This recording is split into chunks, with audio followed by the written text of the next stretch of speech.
Hi, I'm Virginia, Hi, I'm Nanette, and welcome to the Lively Office. where we help managers and businesses create raving fan employees. And why do we want raving fan employees? Because they create raving fan customers. Cha-ching. In today's episode, we're going to talk about Two Eyes Blind and the pain points that it causes. So, Nanette, what does Two Eyes Blind mean? Well, two eyes blind is when managers and leaderships ignore all the bad behavior. When they actually just literally close their eyes and pretend like bad things aren't happening to the detriment of their other employees. Okay, so we're all familiar with that. So this is going to be a fun topic today. I'm sure that we'll have a lot of fun stories from our listeners. But before we begin, we always like to start with our motto about being a better version of ourselves than we were yesterday. So I'll go first if that's okay, Nanette. Okay. All right, go first. So a better version of myself today than I was yesterday. Yesterday, I slept in just way more. I'm not even going to give you a time. I really slept in, and really for no reason, because I hadn't done a lot the day before either. So there was no reason for that volume of sleep. So this morning I said to myself, you know what? You are going to wake up early, whether you're tired or not. So I woke up before 6 a.m., got dressed, brushed my teeth, did my thing, and actually was standing outside with my dog before 6 a.m. and got to appreciate this beautiful sunrise and this vision of like the moon and the blue sky. So that was a better version of myself. I woke up early, appreciate life. What did you do? What did I do? So my new thing, it didn't really happen today, but it has happened in the last couple of days, is I hear that celery juice is really good for your health. So, and I hate celery. I'm the type of person that will literally pick every piece of celery out of potato salad or whatever it's in. So I have tried in the last little bit it's healthy, right? It's supposed to be the miracle solution. So I have forced myself to learn how to like celery juice. And I've been drinking about 12 to 14 ounces a day, gagging it down, and apparently I'm one of the 1 in 100 people that's allergic to celery juice, because all it's done for me is make me worse instead of better. Now, all these theories about, you have to get all the toxins out of your body and everything. Well, maybe that's true, but I've given it like a week and a half now, so we'll see. I haven't given up yet, but that's my new thing. It's like trying to be a healthier version of myself. I love it. That's good. I had a run this morning too. I wish I had that in there. I don't know if that was healthy, because it might have been like 3 houses and I was out of breath. You added a run. Well, it sounded really good until you said the 3 houses part. Maybe you should have left that out. Maybe I should have. That sounds messed up. But hey, I'm utterly me. We could have all left it to our imaginations how far you ran. Oh yeah, no. It was sad. The neighbors were watching. So I'm excited to hear about today's Two Eyes Blind and any stories you have to share. So you have any examples of Two Eyes Blind? The thing that comes to mind for me is I knew this person that in their building was a custodian. And the custodian didn't have the best work ethic. Came to work every day, but literally hung out in the bathroom. There was a chair in the bathroom that the gentleman sat in all day long, and the building was filthy. And this particular person that I came in contact with, every time I came in contact with her, she complained about how filthy the building was and how this gentleman just hung out in the bathroom all day long and nobody did anything about it. I mean, she went so far as to go into the bathroom and steal a chair so he couldn't sit in the chair all day long. I don't know how she knew he was sitting in the chair, but she stole his chair so he wouldn't sit in the bathroom all day long. Because she said it was literally like we were stepping over garbage, this gentleman, and then we would tell management and they would just literally say, oh, we'll talk to him, and that was it. So she would do like all these passive aggressive things to try to make him work. And nothing ever happened. Like it went on for years. So finally she had come to her boiling point, her complete boiling point. And she's like, I'm going to make this dude clean. So she had concocted this crazy idea in her head that she was going to make herself throw up. And make herself throw up on the workroom floor because of hazmat. He would have to clean it up because that was the only job they made him do was like hazmat stuff in the customer area. So she's like, okay, well, if I throw up, he's going to have to do work, because she was so fed up with her, working hard in her mind, and he did nothing. So I don't even know what this stuff is called, but some old school solution. Is that powder? Is it that powder? No, it's like a liquid stuff that you take that makes you throw up. I don't know. It like you used to use it in the olden days, I guess to say. I don't know. She looked up, she did a research. She did all this stuff where she literally waited until right before she got to work. She took it. She went inside and she was waiting for herself to throw up. But instead, she said it didn't work out that way. Instead, she had to run to the bathroom. But so I mean, just think of the links that she went through to get management to pay attention to what was happening. I mean, it's just so ridiculous. I can't even wrap my head around it. And she said, I almost did number 2 on the middle of the floor just so we have to clean that up instead, because my plan didn't go as I hoped it did. So, and I'm like, that's crazy. That's an extreme reaction. I mean, imagine how long that must have been going on to push this employee to like a tipping point that way. I mean, like willing to harm yourself just to get the other person to get work done. I mean, that's extreme. It was extreme. And it just goes to show you that how much that means to employees when you make other employees, do their fair share. You just do what they're expected. And it just drove her crazy that no one was holding that employee accountable. Right. So they didn't value their employees if they allowed that kind of environment to continue. It's like, that wasn't a good environment. Obviously, management didn't know how to address this person for not working. Let's talk about that. Why do you think that they didn't address it? Like, what do you think? Like, let's try to make excuses for these managers or supervisors and why they didn't address the problem with this employee not cleaning. I don't know, because in her description, the building was physically filthy. So even if I'm a manager, clean it up myself, even if I'm not going to make the employee do it. So there's all kind of issues there when you dive into it. Why would you allow the building to be filthy just because you're avoiding conflict? It didn't make any sense, really. It's maybe there's other issues that they were working with that just was at the top of their list. I don't know. That's the first thing that came to my mind was avoiding conflict. Like maybe this person had such a strong personality and sometimes you've got situations like that where, employees have strong personalities, if they've maybe even been there longer, maybe they have a sense of, like entitlement, and a manager might be new or younger. I mean, a variety of reasons, right? And maybe this is one of the reasons that they were, okay, I'm afraid to approach this person. I personally recall a situation like that when I first joined management. I was very, very young, in my early 20s, and I had to approach and correct behaviors of these people who could have been like my parents or grandparents. They were, and I don't know why I personally was struggling. That's a new word. That's a new word. You're all welcome to that word, struggling, or struggling. Why I was struggling with this age thing. Like it was, I'm not sure if it was like the idea of respecting your elders and then crossing this line between respecting them and doing the job I was paid to do.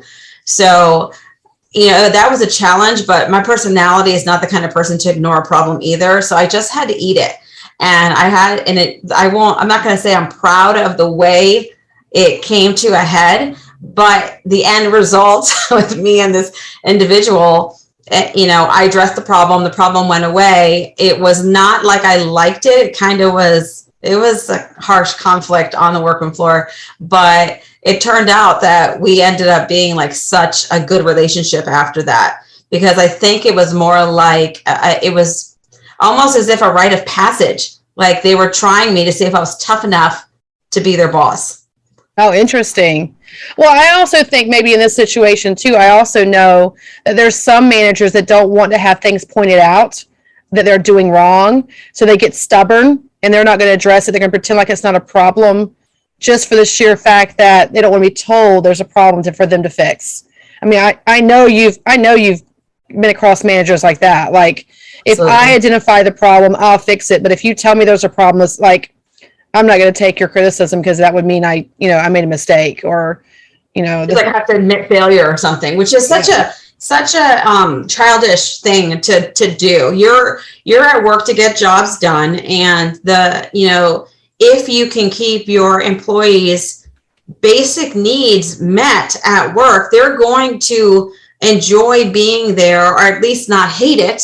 And then you're the one who reaps the benefits of that, because you've got this cohesive staff. So it just doesn't make sense to ignore that problem, because I believe that in your story that employee was just the sounding board, the one who had enough courage to point out this problem. I'm confident that every person that worked with her felt the same way.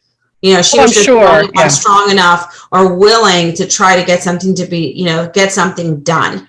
So she was willing to make herself throw up just so you have to clean it up. Yeah, we don't advise that. That's a not recommend from the library. No, literally, I'm like, how did you know it wasn't going to kill you? Like, how did you know it was going to be successful? She said, I did my research, but whatever. I don't know if I was running that crew and an employee bar. I'm like, when you feel better, you need to clean that. I did my kids that way, okay? Unless it was really bad. I was like, you're cleaning it. Anyway, I don't know. That's so extreme. And it's like a desperate cry from an employee too. So desperate just to have bad behavior tackled, and people be held accountable. Right. That's true. And the other things that I think are common that managers and supervisors ignore are things like broken equipment. They don't take care of equipment, the tools that your people need. If they have, the register at a store, that the store gets busy on a weekend and you only have one register working, like, why are we doing that? Fix the problem so that you can lessen the stress of your employees and then keep them. And it has like a direct impact on retention, and what would be the reason to not handle that, unless there was a fiscal reason not to do that. And then if that is the case, then you have to, kind of prioritize, where the equipment stands compared to the other fiscal responsibilities that the organization has in any company. I mean, broken equipment's difficult, and then it can turn into worse. It can turn into more costly events if they get hurt using broken equipment. So it's just kind of wiser to be prepared and open up your eyes to simple stuff like this. An employee not working, equipment not working. These are easy things to address. Yet we have constant stories after stories, and you don't even have to know a story. You can go out shopping and see it for yourself. Yes. Like, I'll go to a store and I'll see something not right. And it's like, I suddenly want to transform into the management of that store and correct it, because it's frustrating, I do that at McDonald's all the time. Like, every time I go to McDonald's, I'm like, do you need a manager for like 15 minutes? Like, I want to take care of the problem, because it's so, there's so many things going on. You got the people yelling at each other in the front, and then somebody back there on their phone. I'm like, what is going on? Where's the manager? Yeah, I mean, really, when there's mismanagement or no management, there's no leadership. People don't know what to do. What's funny is that you say McDonald's. I have a story that's very recent. First of all, I want to say that it's rare for me to go to any fast food. It's very rare for me to do that. So one evening, my daughter and I were just having a good time. We just didn't want the night to end. And thank God that there are McDonald's that are open 24 hours. So you can just go and just like order something small, just you can sit there in this safe space to keep the conversation going, right? Because you can't do that at some of these restaurants, because the waitresses will side eye you, like, why are you wasting a table? So, I have respect for them. I'm like, okay, I won't do it to your restaurant anymore now that I've got a clue. But so we went to this McDonald's just to continue our conversation, and I think we ordered like an M&M McFlurry or something. So we order it, and I don't know what is happening here, but there is an enormous volume of people at this store at this time. And like our number, some high number on the ticket, but we don't care because we just want to talk. So, but we're watching it and like watching the staff, and you just kind of wonder like, what's happening back here? And it was like nobody was in charge. And at first we don't notice because we're just sitting there talking. But, 15, 20 minutes into it, we're like, our conversation's starting to die out. Maybe just let's get this Sunday and move on, right? And I just sat back there watching, and it was unbelievable. How hard is a sundae? I mean, it's literally dropping M&Ms in a pre-mixed thing. Like the spoon is the one that actually mixes it. You know what I mean? It's not like you have to clean a metal or something or do an attachment. It's like the spoon is actually like this weird hollow spoon that you like shove in the machine and actually mixes the drink. So like that, and it's one thing. It's the simplest order. Give me what I ordered and get me out of your way. So to reduce this number of people that's growing. Like it started with like 10 people. By the time 20 minutes in, there was easy 25, 30 people waiting. Wow. How could 30 people be waiting for this stuff? So it was just that lack of leadership, had no one in charge. And then the one person that appeared to be in charge, I assumed it because the shirt was different. And because instead of looking anybody in the eye, they avoided absolute eye contact. Employees were approaching them and they were like, yeah. And like, oh, wait, I got to do something. So I'm watching this guy and I'm obsessed because I am sitting here like, oh my God, everyone's looking to him to lead them. He doesn't know how to lead them. He's absolutely overwhelmed. He's telling them, just do whatever, like this generic response. They all decide to work on different orders, but like, I can't fix this one because you're deciding to work on burgers. This one's not done because I'm still waiting for fries. And then they're they're not doing the oldest one. They're just doing whichever one they wanted because they didn't know what to do. And he's not looking at eyes. People are starting to like bark. I mean, it's starting to get crazy. People are getting hangry. They've already spent their money. And they don't know what to do. And then, but no, everyone's almost like too nice to say something. I'm nice, but I'm going to say something. That's how I did that. So he is running around, ignoring people. I'm like, what is he doing that is so urgent that he can't handle these employees? Or say something to us and tell us what's happening. There's like 30 people now. Say something. So I watch him and he's taking out the trash. And I'm like, oh no, now it's on like Donkey Kong. That trash could have waited. So I'm like a viper and I'm ready. So I'm watching like all the entrances, like, where is he? Is he coming in this door, coming in that door? Is he coming in a back door because he's going to get it? So I pass him. I'm like, hey, excuse me. And then it's like, he's afraid to talk to me. I'm like, I have a very simple order that's been like 30 minutes now. I'm like, I'm not sure exactly what's going on, but I would like my money back. I'm like, I would like my money back for this very simple purchase because none of us have been told what the delay is. What's the problem?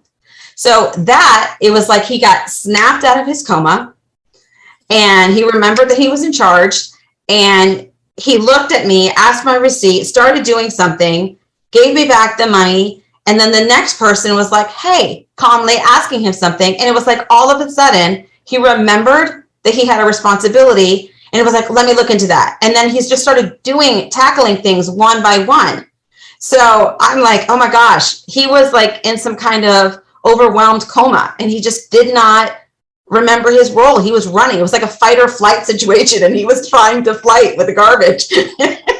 Well, it's almost like everybody expects McDonald's to be a long wait, so that nobody's ever challenged him.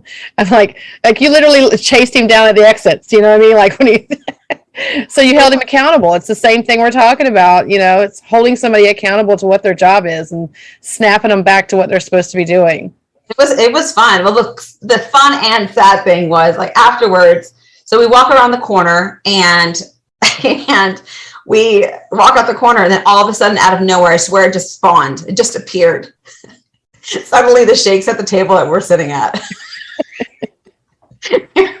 And my daughter and I just look at ourselves. We're like, free shake. We grab it and we run. We're done. So, but it's funny because, who knows why. He's probably getting 50 cents more an hour than the rest of the employees. He thought maybe night shift wasn't going to be such a bad thing in that role. Who knows what led him to decide to take on that leadership role? but it was obvious that some retraining was needed, maybe, or just, or maybe two people, because it is a busy area where we were, maybe two people need to be in charge so they can help each other and support each other. But I don't think that, I think he wanted to do the right thing. I think he just so overwhelmed by, feel like he's getting it from both ends, So and didn't know how to fix the problem, so he was just ignoring it. Well, his problem solving was, I'm keeping both my eyes shut. I'm taking out the garbage. I'm doing something, so yeah. Can't say I didn't do anything. I did take out the garbage. Yeah, I mean, who knows? Who knows how that would have gone? It could have gone worse. He could have just been so blind to what was happening, and then the cook or the servers or whomever just get so overwhelmed they all just quit. Yeah. So I mean, things could have gotten worse. I mean, the consequences are bad when we ignore things that are so obvious, needing attention. And if you're in a role of leadership and you're listening to this podcast, take a look at your environment and what are you ignoring and why are you ignoring it? So, figure that out. Your employees are going to feel happy that you address these situations and you're solving their problems. It's a part of the quick wins, addressing situations immediately. You're solving their problems. And who wouldn't enjoy that? Who doesn't care for that? They're going to recognize that you did effort. You may have someone even come up to you and thank you for handling a problem that's been annoying them for 10 years. Yeah. Well, that goes back to our motto. If you create those raving fan employees, they're going to work hard for you, and that's going to solve those customer issues too for you. Like if all those employees in the McDonald's that you had been in wanted to really work and push for that manager, they would have been asking questions, or they would have taken the responsibility on themselves. I'm sure there's somebody in there that knew exactly how to get it done, but they're just doing their job. So, you create the right culture and the right mindset, then it's going to flow down to the customer. Absolutely. And just, he could have communicated. He could have just said, he's not there alone, just be open and honest and be like, hey, I am feeling overwhelmed. Tell me, guys, what you need from me to get this crowd out of here. He could have just done a quick, like a 30-second, I got to pull everybody right now because this is getting out of hand and I'm feeling out of hand. Just stop, take a breath, bring everybody in and be like, hey, guys, the crowd's growing. They're going to lynch us. They want their French fries. What can I do to help to reduce this? Where are we at? And then just bring them together so everyone didn't feel so alone, because that's really what was happening there. Everyone felt the burden of the problem and the stress, but nobody worked together and to solve the problem. It was interesting to watch, but then after a while I was like, okay, now I just want my shake and go home. Well, I think too, in all their defense, I've worked in the restaurant industry, especially during in Florida when it's season time, and the bombardment of people is sometimes nonstop. So there's just so overwhelming that I believe that there's so much in survival mode all the time that sometimes they forget that they can be handled if they all work together. So, they're just, and it sounded like to me that they were in survival mode. They had a crisis going on where they were overloaded with people and no plan. And probably it happens to them probably several times a day. And they just suffer through it and nobody really come up with a plan, or they don't stop long enough to make a plan. Kind of like you said, let's do a 30-second huddle and let's make a plan instead of just surviving until the next drama happens. And I think a lot of businesses do that. They just survive long enough to breathe, and then they never fix the problem when they do have the time. I agree. And who knows, the root cause of that could be so many things there. But we'll have to leave that for another show. But I agree with you. So let's talk about some quick wins. What are some quick wins for the Two Eyes Blind, for managers, supervisors, leaders, owners? You're out there, and what can they do to avoid situations like that? Well, I think the best thing they can do is address it immediately.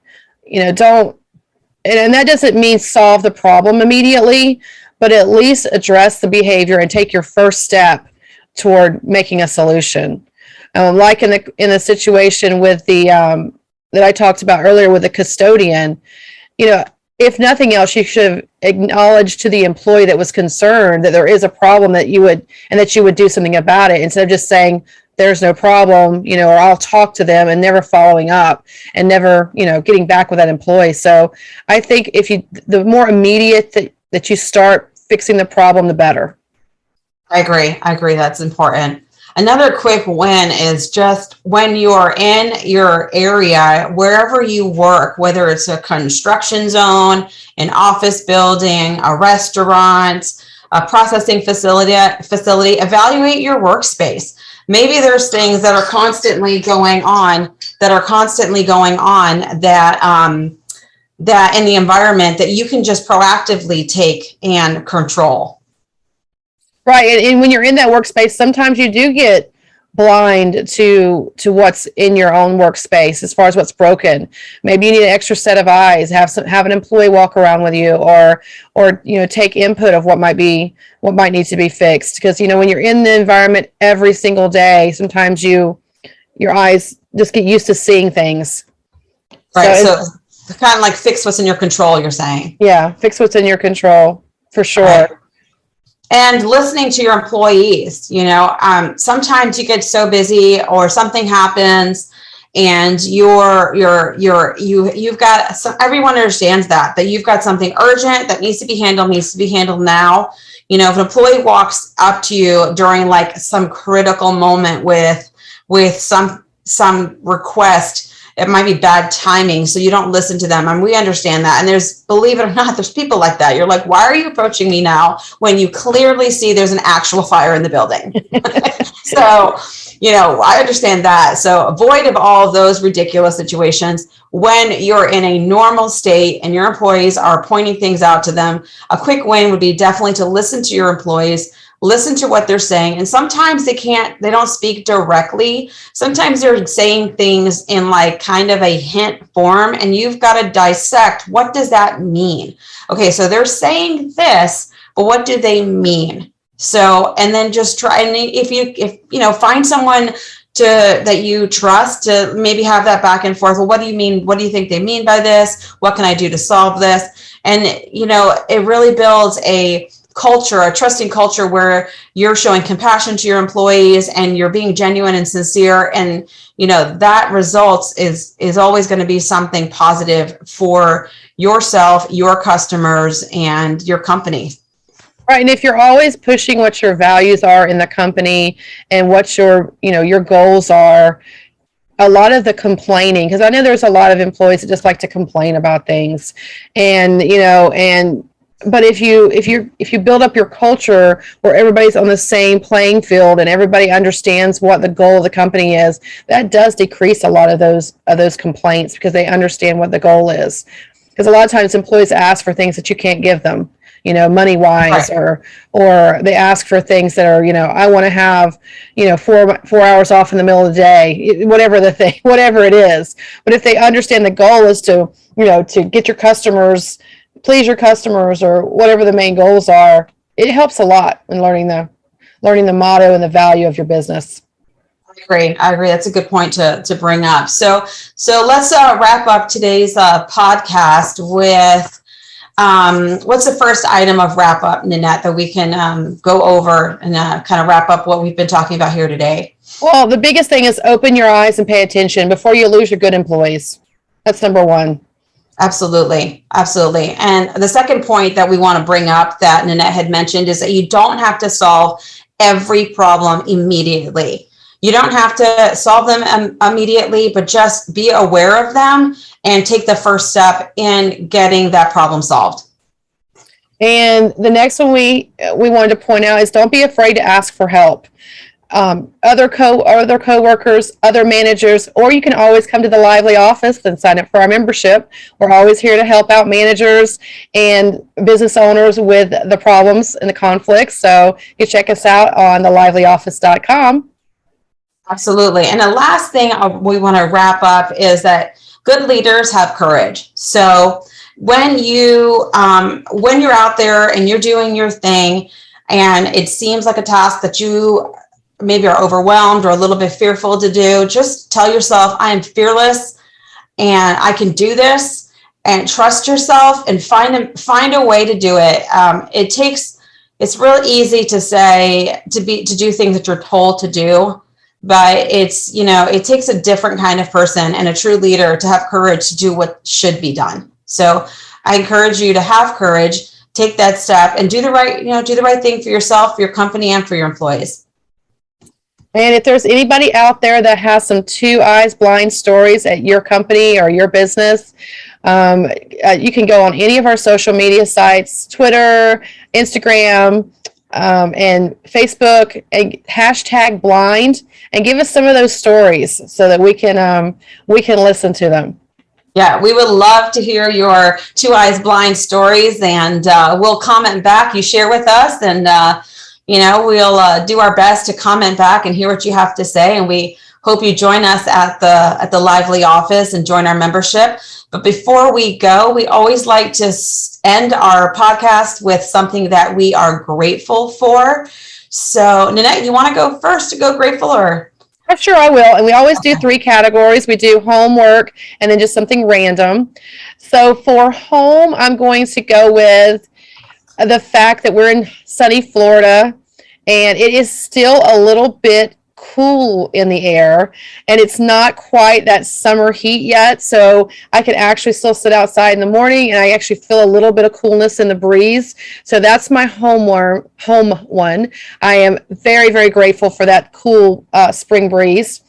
And for work, I am grateful that I have great people to talk to and to trust with all my things that just keep my anxiety levels high, and then I could go to that person and they just kind of calm me down. So my calm people, that's what I like at work, is my calm people. And then something totally random. So something totally random would be, oh, I know what it is. And this is the silliest thing ever, but I am so grateful for this.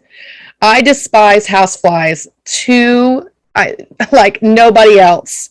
And my husband bought me a fly assault gun, and I am a pro at that. I think I can hit a fly at 15 to 25 feet. So that is my random grateful thing. I love that thing more than anything in the world right now. That's my favorite toy.